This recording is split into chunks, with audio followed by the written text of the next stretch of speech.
श्रीमद भगवद्गीता अध्याय 2 सांख्ययोग. जे संपूर्ण शरीराला व्यापून आहे ते अविनाशी आहे असे तू जाण. त्या अविनाशी आत्म्याचा कोणीही नाश करू शकत नाही असे कृष्ण भगवान अर्जुनाला सांगत आहे. या श्लोकामध्ये संपूर्ण शरीर व्यापणाऱ्या जीवात्म्याच्या स्वरूपाचे विश्लेषण करण्यात आले आहे. संपूर्ण शरीरात चैतन्य पसरलेले आहे हे कोणीही जाणू शकतो. शरीराला अंश किंवा पूर्ण रूपामध्ये होणाऱ्या सुखदुःखाची जाणीव प्रत्येकाला असते. हा चैतन्याचा प्रभाव प्रत्येकाच्या स्वतःच्या शरीरापुरताच मर्यादित असतो. एका शरीराच्या सुखदुःखाची जाणीव दुसऱ्या शरीराला होत नाही. म्हणून प्रत्येक शरीर हे एका व्यक्तिगत जीवाचे आच्छादन असते आणि जीवात्म्याच्या शरीरातील उपस्थितीचे लक्षण हे व्यक्तिगत चेतनेद्वारे कळून येते. या जीवाचे परिमाण केसाच्या अग्रभागाच्या एका दशसहस्रा इतके आहे असे सांगण्यात येते. केसांच्या अंगाचे 100 भागांमध्ये विभाजन केले आणि अशा प्रत्येक भागाचे पुन्हा 100 भाग केले तर असा प्रत्येक भाग हा जीवाच्या आकाराचे परिणाम होईल. याच प्रकारचे प्रतिपादन पुढील श्लोकातही आढळते. आध्यात्मिक चित्कन संख्यातील आहेत आणि त्याचे परिमाण म्हणजे आकार केसाच्या अग्रभागाच्या एका दशसहस्रा इतके आहे. म्हणून व्यक्तिगत आत्मारूपी चित्कन हा भौतिक अणुपेक्षाही सूक्ष्म आहे आणि असे असंख्य चित्कन हे अतिसूक्ष्म आध्यात्मिक स्फुलिंग म्हणजे भौतिक शरीराचे आधारभूत तत्व आहे आणि एखाद्या औषधातील कार्यकारी तत्वाचा प्रभाव पूर्ण शरीरावर पसरतो त्याचप्रमाणे या आध्यात्मिक स्फुलिंगांचा प्रभाव संपूर्ण शरीरभर पसरतो. जीवात्म्याचा हा ओघ संपूर्ण शरीरभर चेतनारूपाने अनुभवास येतो आणि हा अनुभव म्हणजेच जीवात्म्याच्या अस्तित्वाचे प्रमाण आहे. चेतनाविरहित भौतिक शरीर म्हणजे मृत शरीर आहे हे कोणतीही सामान्य व्यक्ती समजू शकते आणि कोणत्याही भौतिक प्रक्रियेद्वारे या चेतनेचे शरीरामध्ये पुनरुत्थान करता येत नाही. म्हणून चेतना ही कोणत्याही भौतिक गोष्टीच्या संमिश्रणामुळे नसून आत्म्यामुळे असते. आत्म्याचा आकार परमाणुरूप आहे आणि त्याला पूर्ण बुद्धीद्वारेच जाणता येते. याच प्रकारच्या प्राणात प्राण, अपान, व्यान, समान आणि उदान तरंगणारा हा परमाणुरूप आत्मा हृदयात स्थिर असतो आणि देहधारी जीवांच्या संपूर्ण शरीरावर त्याचा प्रभाव पसरलेला असतो. जेव्हा आत्मा 5 प्रकारच्या भौतिक प्राणांपासून पवित्र होतो तेव्हा त्याच्या आध्यात्मिक प्रभाव दृग्गोचर होतो. पवित्र जीवात्म्याला आच्छादणाऱ्या 5 प्रकारच्या प्राणांचे विविध आसनांद्वारे नियंत्रण करणे हे हृदयाचे प्रयोजन आहे.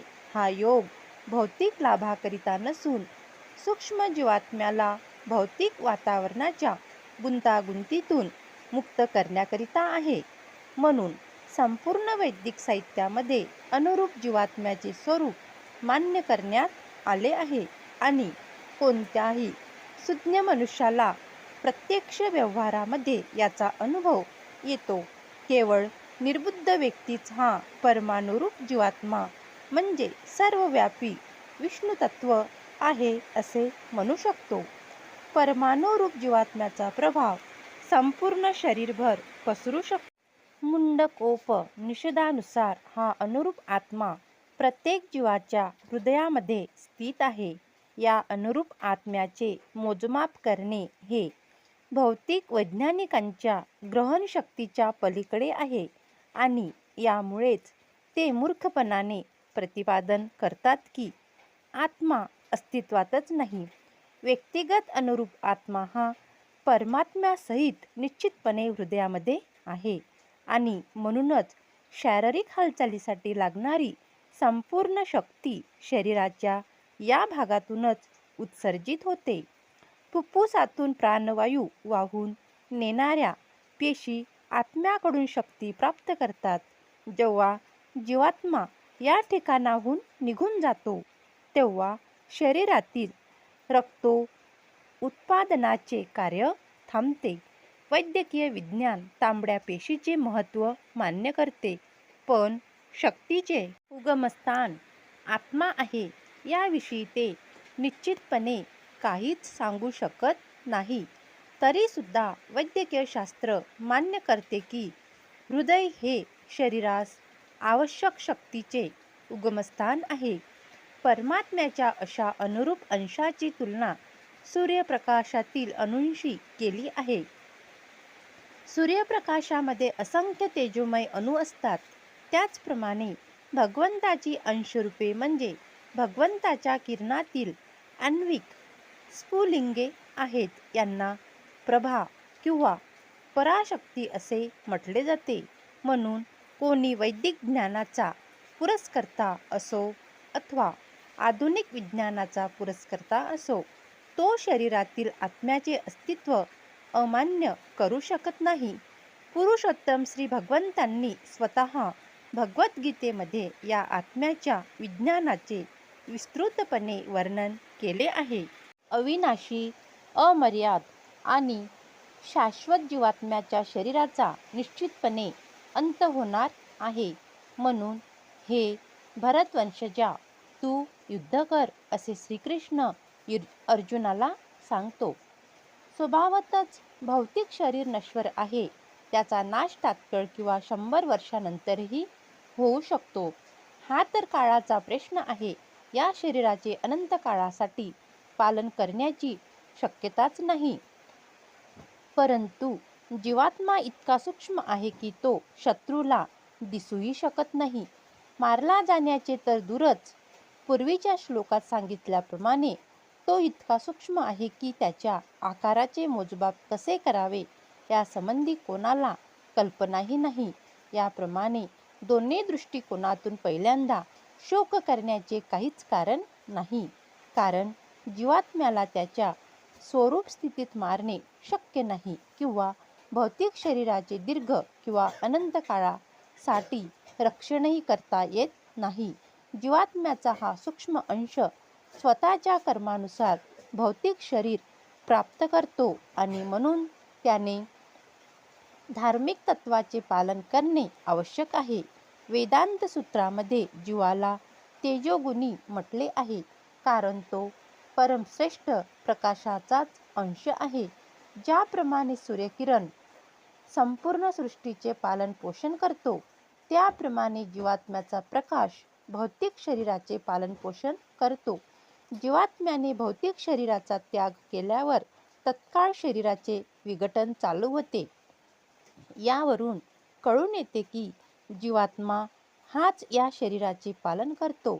केवळ शरीर महत्त्वपूर्ण नाही, भौतिक शरीराचा विचार न करता धर्माप्रित्यर्थ युद्ध करण्याचा उपदेश अर्जुनाला देण्यात आला होता. जीवात्मा मारणारा आहे किंवा मारला जातो असे मानणारा मनुष्य अज्ञानात असतो. कारण जीवात्मा मारित नाही किंवा मारलाही जात नाही. जेव्हा एखाद्या शरीरधारी जीवाला प्राणघातक शस्त्रांनी दुखापत केली जाते, तेव्हा त्या शरीरातील आत्मा मारला जात नाही, हे आपण समजून घेतले पाहिजे. पुढील अनेक श्लोकावरून कळून येईल की जीवात्मा अत्यंत सूक्ष्म असल्याने कोणत्याही भौतिक शस्त्राने त्याची हत्या करणे शक्य नाही आणि त्याच्या आध्यात्मिक स्वरूपामुळे तो मारलाही जाऊ शकत नाही. ज्याची हत्या होते किंवा ज्याची हत्या झाली असे समजले जाते, ते केवळ शरीरच असते. तथापि ही गोष्ट शरीराच्या हत्येला मुळीच उत्तेजना देत नाही.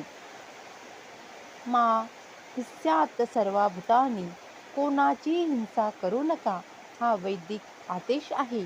तसेच जीवात्मा मारला जात नाही ही समजूत पशुहत्येलाही प्रोत्साहन देत नाही. कोणाच्याही शरीराची अधिकाराविना हत्या करणे हे निंदनीय आहे. तसेच ते राष्ट्राच्या आणि भगवंताच्या दंडसंहितेनुसार निश्चितच दंडनीय आहे. तरीही अर्जुनाला केवळ अविवेकाने नव्हे तर धर्मतत्वांकरिता हत्या करण्यास नियुक्त करण्यात आले होते. कोणत्याही काळी आत्म्यासाठी जन्मही नाही आणि मृत्यूही नाही. त्याचा जन्म झाला होता असेही नाही, त्याचा जन्म होतो असेही नाही आणि त्याचा जन्म होणार आहे असेही नाही. तो अजन्मा, सनातन, नित्य अस्तित्वात असणारा आणि पुरातन आहे. शरीराचा नाश झाला तरी त्याचा नाश होत नाही. गुणात्मक दृष्ट्या पाहिल्यास परमात्म्याचा सूक्ष्म अनुरूप अंश आणि परमात्मा एकरूप आहेत. शरीराप्रमाणे त्यांच्यामध्ये किंचितही परिवर्तन होत नाही. काही वेळा आत्म्याला कुटस्थ अर्थात स्थिर असे म्हटले जाते. शरीरामध्ये 6 प्रकारची स्थित्यंतरे होतात म्हणजे बदल होतात.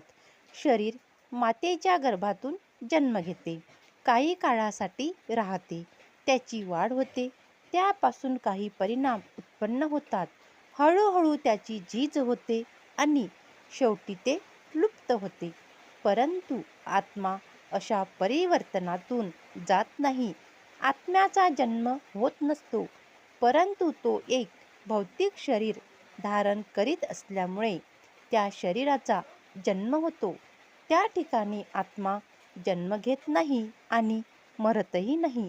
ज्याला जन्म आहे त्याला मृत्यू निश्चितपणे आहे आणि आत्म्याला जन्म नसल्यामुळे त्याला भूत, वर्तमान आणि भविष्यही नाही.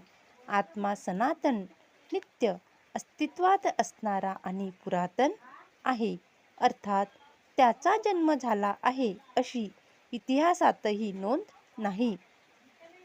शरीराच्या प्रभावाखाली आपण आत्म्याच्या जन्माचा इतिहास शोधत असतो. शरीराप्रमाणे कोणत्याही काळी आत्मा वृद्ध होत नाही. म्हणूनच तथाकथित वृद्ध मनुष्याला बालपणातील किंवा तारुण्यातील चैतन्य वृद्धावस्थेतही आढळून येते. मित्रांनो, यासमोरील आपण ही कथा पुढच्या व्हिडिओमध्ये पाहूया. मनुष्याच्या जीवनातील पवित्रता आणि आत्म्याचा साक्षात्कार या श्रीमद भगवद्गीतेमध्ये योग्य अशा प्रकारे सांगितला जातो आणि सांगितलेला आहे. श्रीमद भगवद्गीता ही आपल्या हिंदू धर्मातील एक असा ग्रंथ आहे की ज्यामध्ये मनुष्याचे संपूर्ण जीवन या कथेमध्ये, या भगवद्गीतेमध्ये उलगडून असते. श्रीमद भगवद्गीता ही प्रत्येकाने आयुष्यात एकदा तरी ऐकायला पाहिजे, वाचायला पाहिजे. हा व्हिडिओ तुम्ही संपूर्ण ऐकायचा असतो आणि संपूर्ण ऐकायलाच पाहिजे. जर तुमच्याने मोबाईलमधून एकसारखं जर ऐकता येत नसेल, तर जमत नसेल, तर तुम्ही हा व्हिडिओ सुरू करून द्यायचा आणि ऐकत असायचं. दिवसातील फक्त 15-20 मिनिट किंवा 10-15 मिनिट या श्रीमद भगवद्गीतेसाठी दिले तर आपल्या आयुष्यातील असं काहीच वेळ वाया जाणार नाही. उलट त्याचा आपल्याला चांगला परिणाम होईल आणि आपल्या मनाला शांती लाभेल. तर हे व्हिडिओ तुम्ही शेवटपर्यंत नक्की ऐकत चला. या समोरची कथा आपण पुढच्या व्हिडिओमध्ये बघूया. ओम नमो भगवते वासुदेवाय नमः. ओम नमो भगवते वासुदेवाय नमः. जय श्रीराम, जय श्री कृष्णा. राधे.